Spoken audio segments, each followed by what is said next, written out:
Kako je kroz smijeh rekao ništa? Bog i batina, jebote Isus Bog mater, i Bog i batini. Kje je to ušlo u gol? Aj nek mi neko objasni. Sad moram dati neki gol iz kick-offa, ali to se neće dogoditi.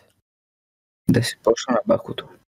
Ne, alo, doći ja sutra, skiraj se. Da te ispresavio. Kako je izašlo van? Ali dobro napredujem. Gledaj ovo govno. Digri se. A ti se kupa gola. To bi ti rodi. Pravim ti dijete moje neružni. Kurčevi palčevi, svi oni bog te jebo iz, kak se zove nešto, Đulovca. Jebem ti Isusa. S interventnom se tukli. Da. Prvo je bilo izjednačeno, a drugo došli sa suzavcima. Ja sam vatao šturu, bog te evo negdje po strani. A Vuki, otkud si ti, bog te evo? Tamo ona do tebe, tvoja susjeda zombi, majku ti jebem.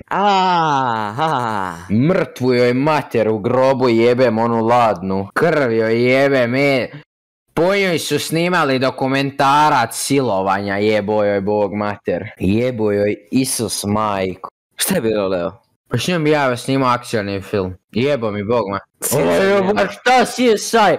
Jebo te bog nevisija S. Onaj, kak si snajperist jebote Isus. Sam u kući 3 majku ti jebem. Ko pička, Bog htio bi te podrati ko majmuna. Dobro, ajde uđi dolje. Viš ko pička igra. Daj meni Bog da mu ja jebem mater.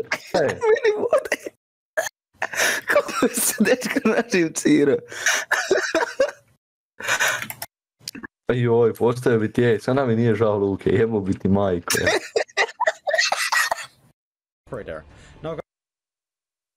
Da, to je staro skupa. Joj, majmune, ja šta radiš? Si bolestan. Prdnem u srču se. Srao, lik cere, Bog te boćin zine. Ti mi kažeš. Lupano najmalo mi. Da Bog, da ma jedi govor. Šta si ti napravio? Isusa ti Boga. Luka. Ma dovršio ili ne dovršio, gasi ovo, obustavljaj radove. Ja našao sam vidio kako se Bimbo i Vlada tuhu. Što provjeli? 144 Hz kompjuter, ide gas. 144 Hz, ovi kablovi iza boktane. To od Mustanga jebote stavio li? Šut. Pa što je 3 put stavio kućište koje ima bok. A ne.